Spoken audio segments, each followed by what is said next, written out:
All right, welcome. It's October 20th. We are talking about passive investor must-knows for evaluating real estate syndications. We just finished up our networking, which is about 15 minutes prior to this discussion. So excited to dive in and talk about real estate syndications. This meetup is on the fourth Monday of every month, where we invite passive and active investors to discuss the good, bad, and ugly of multifamily investing. Usually the first part of our meetups will be doing our networking breakout, and then we'll do our guest presentation. There's, several meetings a year that I'll take the lead, but I also like to get our real estate attorneys and tax advisors and um, self-directed IRA consultants, try to bring in a lot of different groups to talk through, even like CoStar, to talk about market research and updates. And so really just try to add a lot of value to, passive investors primarily. One of the things we talked about in our networking breakout session is there's a lot of education for active investors, but there's not a lot of education for passive investors. So it's one of the things we've done. We've done this for about 2 years, and yeah, it's been something I've enjoyed doing to, sort of give back and help other investors. So a little bit about myself. I am based in Bryan College Station. We have about 60 million assets under management. Of that, primarily multifamily, between 100 and 150 units in Houston and San Antonio. We do target the Texas Triangle, but been really just finding a lot of value in the Houston, San Antonio markets.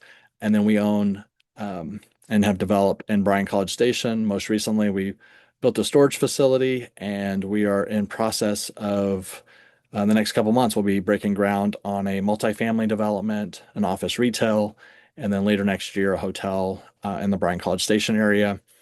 This is what I've done all my life, 16 years. Prior, I was with CBRE in commercial real estate, so I don't really know anything different. This is something that I have always been part of. My first single family investment was when I was 19 in the Marine Corps.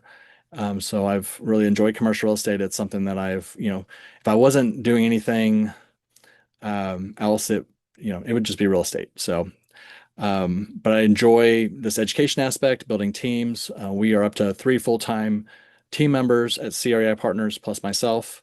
And so we are excited to grow and, add value to our investors. So Shelby, she's on the call today.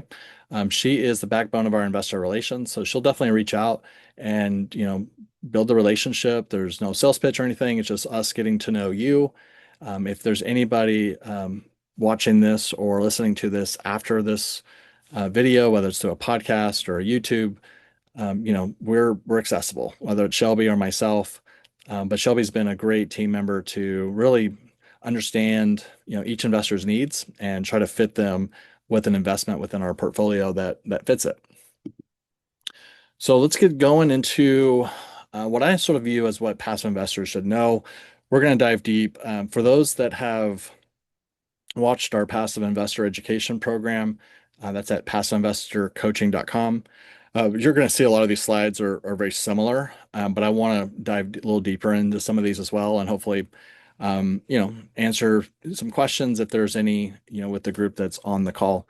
But let's start with market research and evaluating locations, because prior presentations we've talked about, what to look for in a deal sponsor, and, what type of investor are you? Are you more cash flow or equity upside? But like, what happens when you get that deal that comes across your desk and you're like, is this something that really I should invest in? And so part of that is market research and evaluating locations. And I don't think we need to make it more complicated than it is. A lot of times what's best is just investing in markets that you're already familiar with. I mean, there's somebody on this call right now that's from, Raleigh, North Carolina. Does it make sense for him to be investing in Florida or Texas or other places? Maybe not for the first one. Maybe as he builds relationships with the sponsors and gets to know that market. But what better market to invest in than markets that you can easily drive to? So there's another investor on this call in Dallas. San Antonio is what, 4 or 5 hours away. It's not too bad of a drive. And so, being able to drive and sort of see these markets is huge. It's part of the market research and evaluating locations. It's just being familiar with the areas that are already sort of in your driving area. There are markets though that I would typically stay away from. And it's not a political thing, but any like blue states, I typically wouldn't invest in because they're not very landlord friendly. A lot of times the growth is heading more to the south, southwest. And so when you start looking at, states and cities in particular, looking at sort of where they sit as far as being landlord friendly or resident friendly. Again, it's not a political discussion. It just is what it is when it comes to investments. So that all, ties into market research and evaluating, locations. We heavily invest in Texas, but I won't ever buy anything in Austin, even though I grew up there. I love Austin. It's a beautiful hill country area. But I would absolutely never do that. I had my dad, he lives there and he tried to, put a whole house generator on his house. Took 8 months to do the generator for his house in Austin because of all the different inspectors that had to come out and all the red tape. It's awful. And so investing outside of Austin, going into San Antonio, Houston, those are markets that we are comfortable with because we know those areas, right? So what I'm trying to say is like no matter where you are, you know your backyard better than anybody else. So is it a place where you would want to invest? Maybe, start there from a market assessment. If you are investing in areas that are outside of places that like we're going to talk through how to evaluate those areas and make sure you're comfortable because everybody's going to have a different risk profile. Everybody's going to have a different comfort level. And so from a market assessment, let's start in your backyard. If that doesn't work, then let's, go through some of these steps on how to evaluate other markets. Everybody's going to have their own techniques. Some of that is like having to go touch the physical building itself, look around. Um, some of the things if you're looking at a property is, if you go in middle of the day, there are a lot of cars on site. What type of cars are there? I don't want to see a whole lot of cars in the parking lot on a Tuesday afternoon. Makes me think that maybe people aren't working, right? And so if they're not working, they're not paying rent. What type of cars are out there? Are there a lot of HVAC window units? Is the property in a, C class area? You can change a property, make it beautiful, and, put a lot of time and effort into repositioning an asset, but you can't reposition a location. It is what it is. So those are things you want to look at.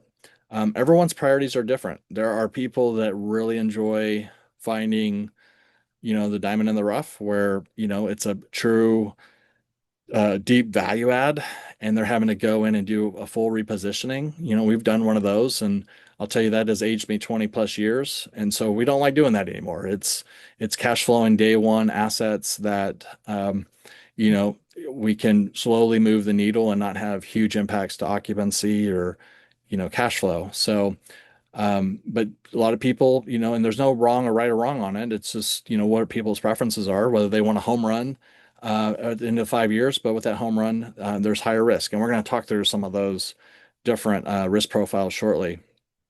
But the goal is to research the area to find, desirable neighborhoods, future and present growth, good jobs and income, and advantageous percentage of renters and homeowners. Typically, what I like to see is, a 50-50 split where there's a good amount of renters and a good amount of homeowners. Homeowners tend to take care of the area. They're invested. They bought into the area. So I like to see a good share of homeowners, but I also want to see a good chunk of renters.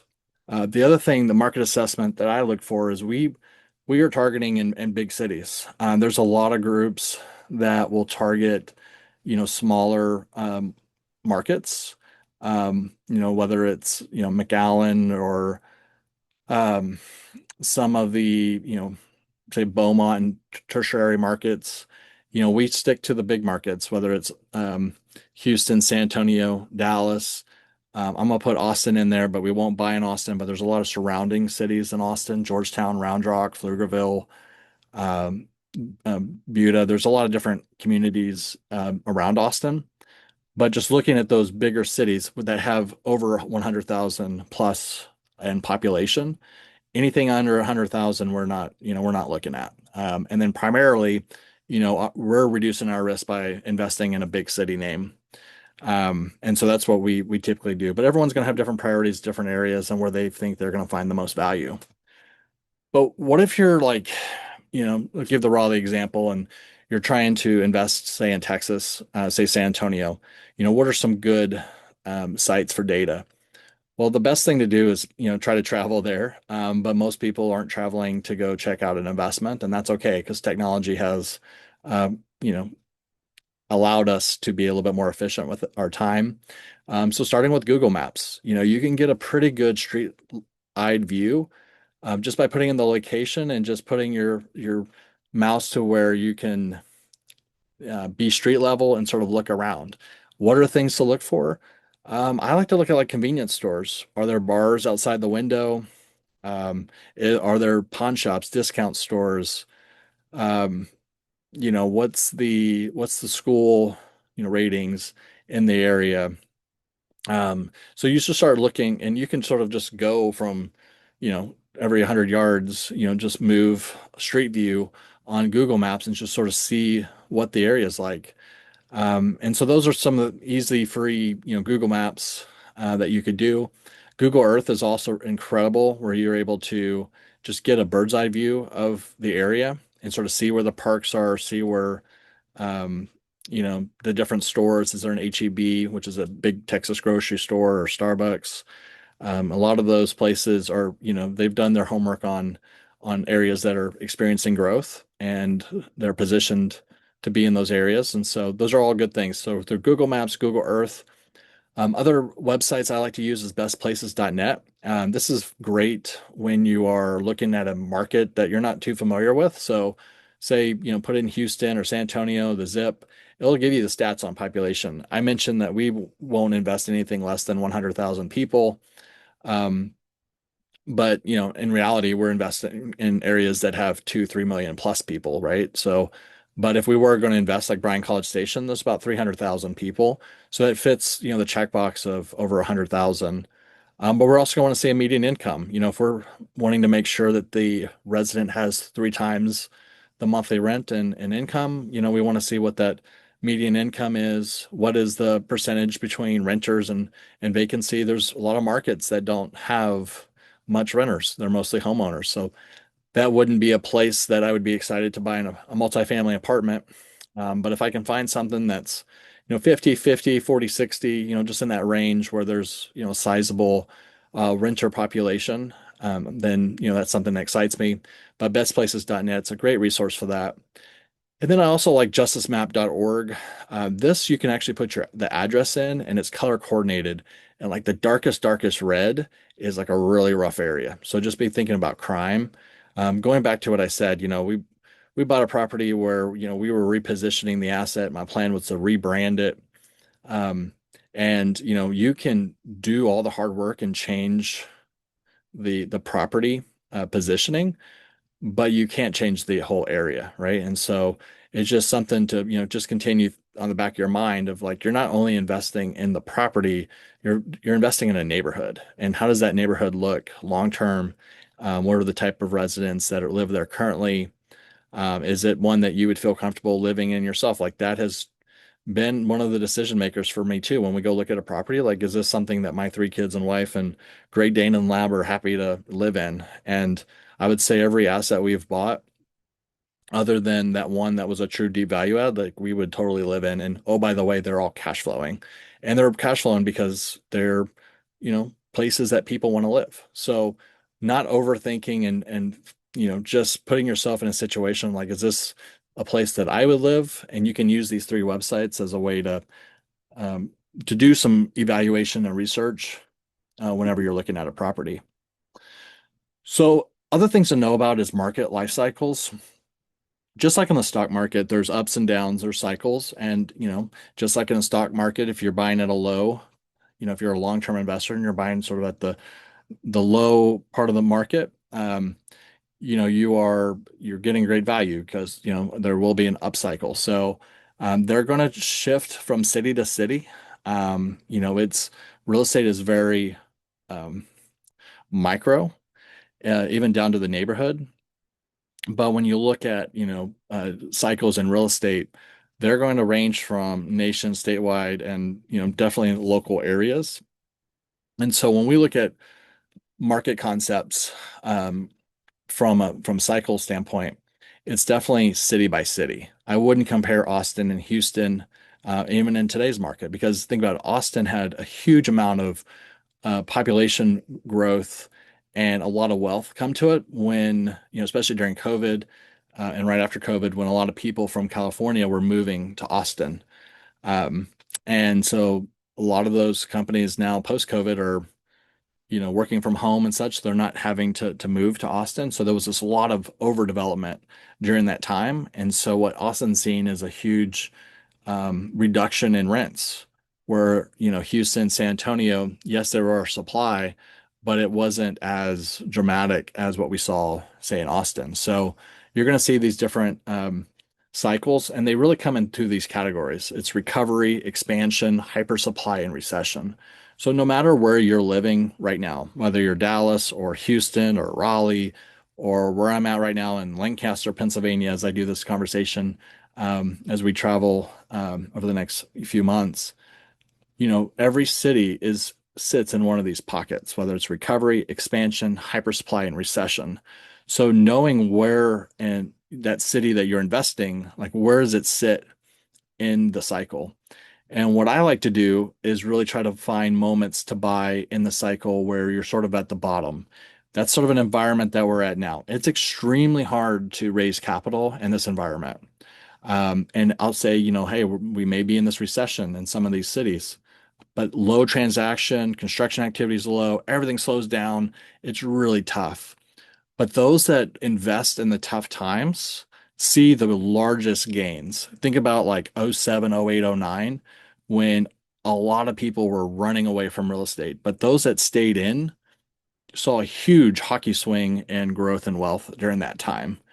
It's when people and things get really um, really aggressive on pricing. And we saw that. The reason why I didn't invest in San Antonio for a few years is every time I would do an offer, we would get outbid by $1 million.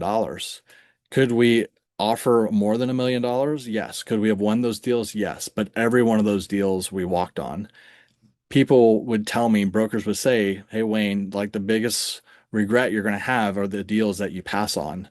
But look at what's happening now. Like we're buying assets way below value because we waited and we were, I would say being very smart about our investments.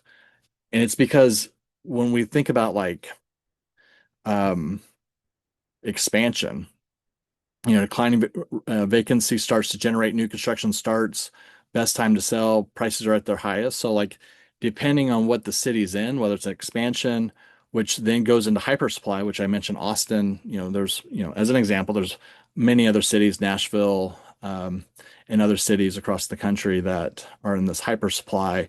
But as that hypersupply gets taken over the, say like 2 to 3 years as new residents move or as people absorb those units, there's not a lot of new construction because then they're in that recession. So it's just a cycle of real estate that we're in. And so depending on where you are, could depend on if your investment's going to um, be as profitable as if you were buying at sort of a time like now where, it's hard and not a lot of people are doing transactions.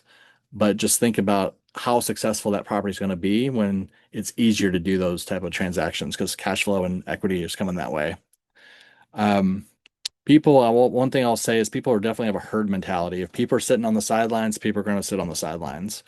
The investors who really take advantage of these markets are usually the ones that are going into the storm, not out of the storm. And we've seen that time and time again with these different cycles. Other things, investors should know is, what are the difference between the different types of asset classes within multifamily in particular, because each one of those is going to have a different return structure. So when you think of a lot of like the institutional groups, MetLife, JP Morgan, TIAA-CREF, they have retirement funds. They were looking for yield. They want return on investment, but they don't want a lot of risk, right? And so what you typically do is you'll see a lot of those institutional groups buy the high-rise downtown buildings, the new luxurious apartment complexes. And so there's not a lot of value add in the sense of not a lot of renovations need to place because typically they're a newer much nicer property. So great amenities, the stable and thriving, good neighborhoods. They're really looking from a conservative standpoint of you know, preservation of cash always being a number one priority, but they're not needing a huge yield or return year over year.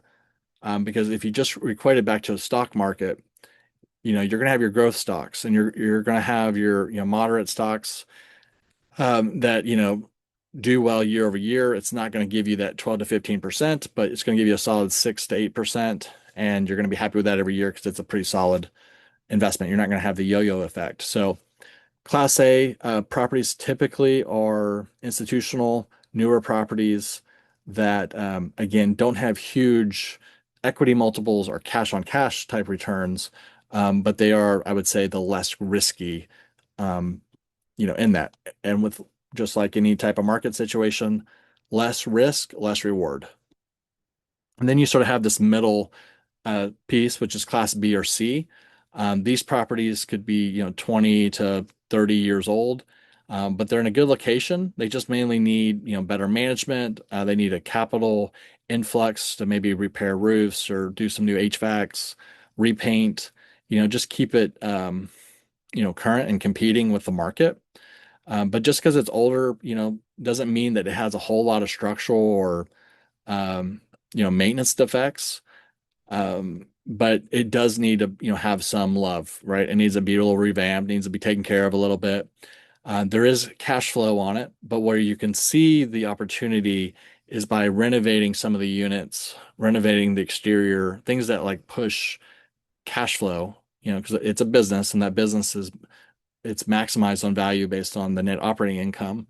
So the more cash flow you're pushing out, whether it's income or expenses, to maximize that operating income, you're maximizing the value. So you have a better opportunity to maximize value, to get a higher equity multiple, and still get on that cash on cash or those annual returns. They're more of a B or C, right? And so this is where, at CREI Partners, this is our comfort level. We're in the B. We prefer B. We don't have any. We have one Class C at this point, but all of the other properties are now Class Bs. And then you have your D value Class D properties. This is an appetite that I don't have. We had one of these, and it's aged me quite a bit. But I would say a lot of people do well when they do these, and some people have a different risk tolerance. You think about the growth stocks and the huge upside on some of these return on values is, they're buying a property that really needs a lot of work. They're okay with having occupancy drop down to, 50, 60, 50, even low as 40% to re-tenant. There may be some structural issues or such, but they've got the CapEx to reposition it and do it. And that's, a great business plan for certain types of investors. So again, there's not a right or wrong to any of this. It's just sort of what your comfort level is in investing. Now, typically with these type of deep value add, and there's going to be quite a bit of work, older properties, but they do have, potentially the largest upswing as well if it's executed, correctly, right, and per the plan. Just a few more slides here, and then definitely we'll open up questions. But Class A, B, or C. This is sort of some people are like, how do I know if I'm in a Class A or B or C? But let's just start in the middle. So I would say anything like 20 to 30 years. So at this point, anything 1990 or older, I would say B or C. Anything 70s is definitely Class C. Just an older property. Doesn't mean it's in a C area, but just the property itself, just based on age and what it, probably needs to stay relevant in the market, is something to consider. B and C, mostly will be, deferred maintenance, some cosmetic renovations may be needed. But one of the things that I really like here is you're going to want to be less than 15%. So, less than 85%, or excuse me, more than 85% occupied. Talks about that cash flow that we were, talking about earlier. There's, high potential for equity growth, medium level of risk, medium syndicator skill required, I would say, in today's environment. Every syndicator skill should be high right now. Just a challenging time to operate. But then when you look at Class D, that's going to be a lot of your deep value adds. And this can be older, negative cash flow, But that's the business plan. You're not expecting any cash flow maybe for 2 to 3 years because you're repositioning an asset, but you're looking for the upside, the equity. And then if you look at Class A, just like your stable stocks of, Class A, it's new, stable, low risk. Think of it as like your Coca-Cola, stock. It's there and it's going to give you a return, and not have huge ups and downs. So, just a couple more slides here on why we choose value add properties. And again, every property, every investment decision is going to be different for everybody, but I do like the potential for stabilization and growth, both cash flow and equity over the hold period. Even if we're cash flowing at a 1 or 2% year over year, it's still cash flow. And so, that cash flow to me, there's nothing better like a dopamine hit. One of the investors on this call in our breakout groups, she just got a distribution less, a quarter after we purchase the property, and it's a good day when distributions are being sent. And like I said, it's like a dopamine hit. But those are the type things that you get to see in a value add. Perfect amount of risk and reward. As I talked about, it's not a huge deep value add where you're having to re-tenant, reposition the asset.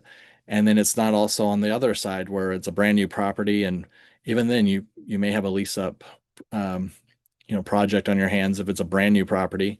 But there's not a whole lot of value added. It sort of is what it is. You're building it at top of the market, and all the granite countertops and everything is already in place. And so we do have a passive investor coaching program.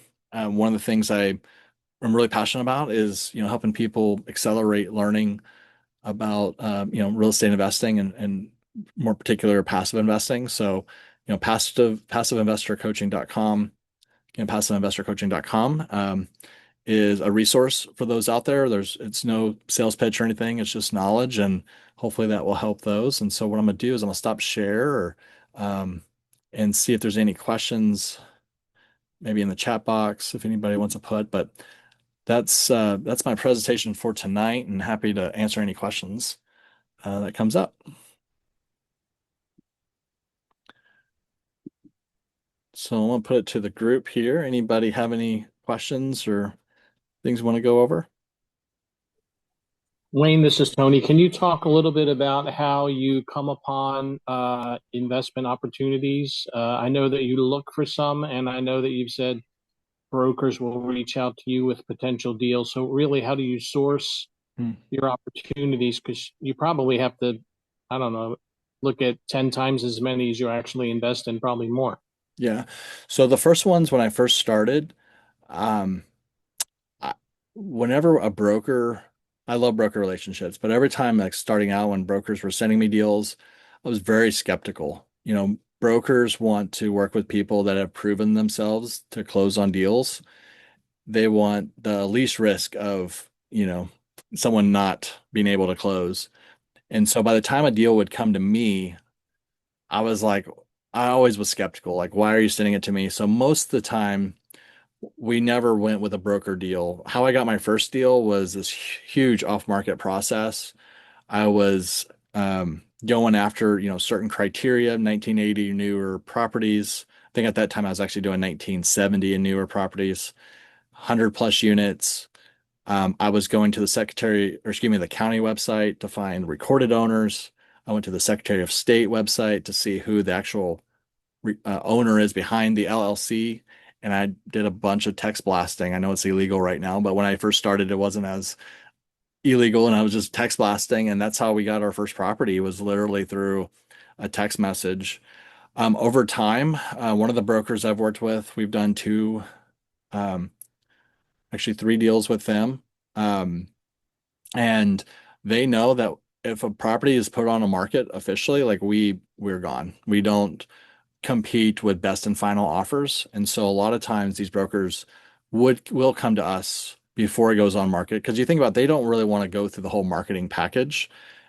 A lot of tours, a lot of evaluations. If we can make a deal off market, even if it's about to go on market, and so the reputation has gotten there. We're easy to work with. We do close the deals that we, set our sights to. It is getting hard to close deals in any environment. So typically deals are now coming to us, but when you're first starting, I would definitely be questioning why they're sending you a deal when they have other people who could probably close that with more confidence. And so, yeah, the other thing, Tony, I would say is like when people are going after the same meat, like think about sharks, they're all going after the same fish. And I say it's like blood in the water. That's what we were seeing a few years ago, where people were outbidding each other because everybody was going after the same meat. And so, like, what we're trying to do is go to like the blue ocean and find opportunities, whether direct with seller, or before they go on the market. Because, like, again, once we're in the market where other people are competing, whoever wins that bid's the high, the highest bidder. So hopefully that answered your question, but a lot of off-market search, and now even less off-market search now because the brokers are coming to us now that we have a reputation. You also have some GPs that you've worked with, I imagine through multiple deals. Do they bring any opportunities to you? Most of the GPs that we work with typically have other professions. A lot of them are doctors. Um, they're not. There are there are a lot of really great capital raisers, but not so much operators, and that's okay because we had like when I worked for CBRE, I was an operator. That's what I did for 16 years. A lot of property management, a lot of asset management. So that's sort of what we enjoy. It's also a control issue for me. Like I enjoy controlling. Like anybody can close a property, Tony, but like what happens day one of owning an asset? And it got to a point too where I felt like I was being stretched with the portfolio we had. So I hired a senior portfolio manager, Will Swinson. So I'm more focused on acquisitions and capital raise, where day one he's taking over on the asset management side. So our partners like that because they're not having to get in the weeds. They join our calls. So, all of them, they're on our weekly calls, but our team is the one leading. Um, and, it's a team sport. So if they have questions or concerns, like tomorrow we have a call one-on-one with one of every quarter we go through financials with one of our co-GPs. And I think it's great because they are engaged in trying to, know what's going on for their investors. But are they getting the calls from the property management team after hours? No, we are, and that's okay because that's sort of the role we've played. But Tony, not to continue on, but when you invest in a deal, it's really important to know like who really is the jockey on the horse. There are, it's a team partnership. I can't raise all the millions to close on a deal, so we partner with other people to collectively do it.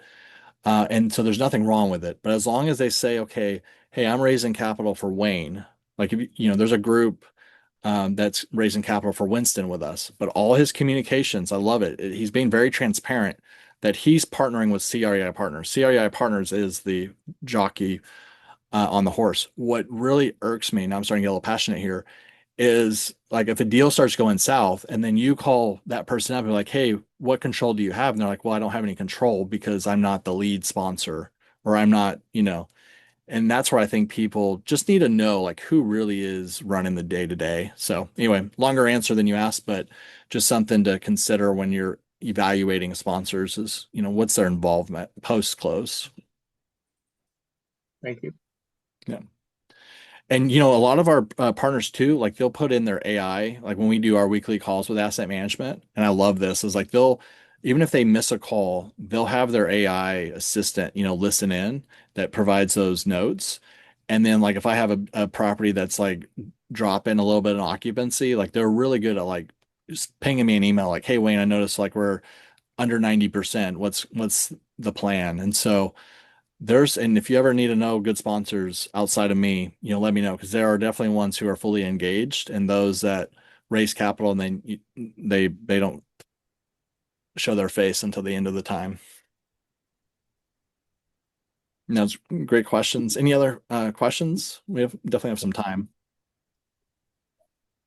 Yeah, Wayne, this is Darren. Hey. Um, so in the space, what have you seen? You showed us the A class, B class, C Mhm. class, and D class. So which ones um, have you seen a sweet spot in what, Hmm. 30 units, 50 units, 100 units? What do you Yeah. think That's a great question, Darren. I would say for me personally, I found that it's a lot easier to close on a 100 plus unit property than it is a 50 or a 75. And there's a couple of reasons there. One, when you think about property management, so for us, for every 50 units, we have one person in the office. So for example, if we have 100 units, I'll give you a better example. 100 units, I'll have one person outside the office, that's the maintenance person, and one person inside the office. And so for every 50 units adds another person. Okay. Well, if you're at a 50 unit property, you still need maintenance and you still need a manager. And the only issue is now that you have fewer units to offset that cost of employment, right? And so Mhm. your price per door on payroll is a lot higher. So 100 units is sort of that sweet spot. And so that's what I've done. I've also found it easier for loans and raising capital. People are excited about the bigger deals. So a lot of times people think, oh, I should do a 25, 50 unit. It's going to be easier to close. My recommendation is like, no, go to the bigger units. Um, it does take more work. You do have to, if you're going to be buying a property, you have to have a minimum net worth of the asset. So if it's a $10 million asset, you need to have a net worth of $10 million or and then 5% of the liquidity. But if you don't have that, Darren, and on many cases I don't have it when it comes to certain types of properties, then you partner with people who have that liquidity and that's where a lot of those repeat relationships and what Tony was asking about repeat sponsors or partnerships is, once you do one or two or three deals, it gets easier to do others because people can count on you on that. So that's what I would say. 100 plus units for us. We stay under 150 units, Darren, and the biggest reason is because anything over that, you start getting into the institutional, you're competing with the institutional guys. Yeah. And so that's sort of our sweet spot is 100 to 150. And even in that, most of our properties are around that 130, 127, 130 unit mark. Do you have a percentage of, I mean, if it's off market, do you have a formula of the ARV, what you actually purchase the property at, the value? Uh, yeah, I mean, you want to be in the know as far as like price per door and cap rates. The problem with value add cap rates going in is there's a value add component. So you're buying it just like it's a business. You're buying the business. And when you buy a Okay. business, you're thinking about how can I improve revenue? How can I reduce expenses? How can I improve net operating income? And so buying a value add property, a lot of those you may be buying at a higher price or higher, excuse me, a lower cap rate. Lower cap rate equals higher price. Mhm. Um, but there is a value add component that you're going to be implementing. And so I usually typically look, Darren, at year one cap rates. I'm not so much as concerned about in-place cap rates. I would be concerned about in-place cap rates, Darren, if I was buying a new construction type property, a newer property, because it goes back, there's not a lot of value add that you can add into that. It sort of is what it is because you're at the Right. peak of the market. But for an 80s, 90s product, um, I would say that that's what I'm looking at. The other thing too is, if you're buying a property, think about like who's going to be buying. And this is good for passive investors, both active and passive investors. Think about like when you're buying a property, who's buying this 5 years from now or 7 years from now? Because, it's typically 5 or 7 years because the loans balloon at that time, right? Who's the buyer? And so if it's a 60s product today, is 60s going to be as attractive in 5 to 7 years? No. I mean, I have a property that's a 67 property, but it's been completely renovated and has done really well cash flow and just great property. But most 60s product typically have what? Cast iron pipes, flat roofs, maybe a boiler system, all those things that people just don't want to mess with. Investors. Right. Yeah. So think about it. So for us, like we were looking at 70s a couple years ago. Um, but now that prices have sort of come down, we've been finding value in 80s or newer. So all of our deals for the last three deals have been 1980 or newer. And so, just a little shift from strategy.